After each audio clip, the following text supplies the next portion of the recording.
नमस्कार, स्वागत है आप दर्शकों का। आप देख रहे हैं न्यूज़ 18 का डिजिटल प्लेटफॉर्म। मैं हूं आपके साथ रजनी चौबे। पश्चिमी एशिया में हालात एक बार फिर विस्फोटक मोड़ पर पहुंच गए हैं। अमेरिका, ईरान और इजरायल के बीच हुआ सीज़फायर अब कमज़ोर पड़ता दिख रहा है। ईरान ने इजरायल के लेबनान पर हमलों के जवाब में हॉर्मुज स्ट्रेट को फिर से बंद कर दिया है, जिससे पूरी दुनिया की चिंता बढ़ गई है।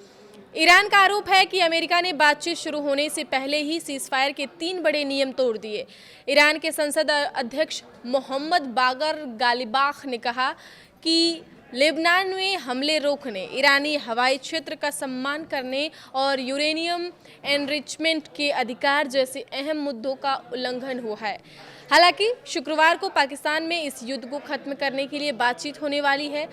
वॉल स्ट्रीट जर्नल की रिपोर्ट के मुताबिक ईरानी विदेश मंत्री अब्बास अरागची और मोहम्मद गालिबाफ के नेतृत्व में एक ईरानी प्रतिनिधिमंडल अमेरिका के साथ बातचीत के लिए इस्लामाबाद पहुंच चुकी है। हालांकि ईरान की तस्नीम न्यूज़ ने इस रिपोर्ट को गलत बताया है।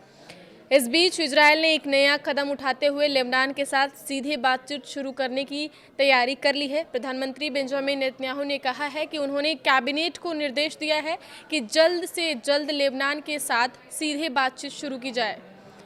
इस बातचीत का मकसद हिजबुल्लाह को निरस्त करना और दोनों देशों के बीच शांति स्थापित करना बताया जा रहा है। हालांकि हिजबुल्लाह ने इस प्रस्ताव को सिरे से खारिज कर दिया है। संगठन के नेता अली फयाद ने साफ कहा है कि इजरायल के साथ किसी भी तरह की सीधी बातचीत स्वीकार नहीं की जाएगी। उन्होंने ये भी कहा है कि पहले इजरायल को हमले रोकने होंगे और अपने कब्जे वाले इलाकों से हटाना होगा। दूसरी तरफ लेबनान सरकार अलग रास्ता अपनाती दिख रही है। लेबनानी अधिकारियों का ऐसा कहना है कि वे अस्थायी सीज़फायर के जरिए आगे की बातचीत का रास्ता खोलना चाहते हैं। उनका ये भी मानना है कि यह मॉडल अमेरिका ईरान समझौते जैसे हो सकते हैं।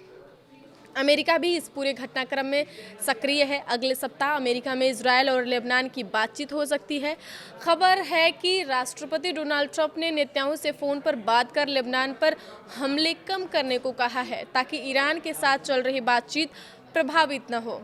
इस बीच ट्रंप ने दावा किया है कि वह ईरान के साथ संभावित शांति समझौते को लेकर आशावादी है। उन्होंने ये भी कहा है कि ईरान बातचीत में अलग रुख अपनाता है और समझौते की दिशा में आगे बढ़ रहा है। हालांकि उन्होंने ये भी चेतावनी दी कि अगर समझौता नहीं हुआ तो ईरान को काफ़ी दर्दनाक परिणाम भुगतने होंगे। ईरान की तरफ से भी सख्त रुख सामने आया है। देश के सर्वोच्च नेता सुप्रीमो लीडर मुस्तफा खामनेई ने कहा है कि उनके पिता की हत्या का बदला लिया जाएगा और हॉर्मुज पर नियंत्रण को नए स्तर पर ले जाया जाएगा।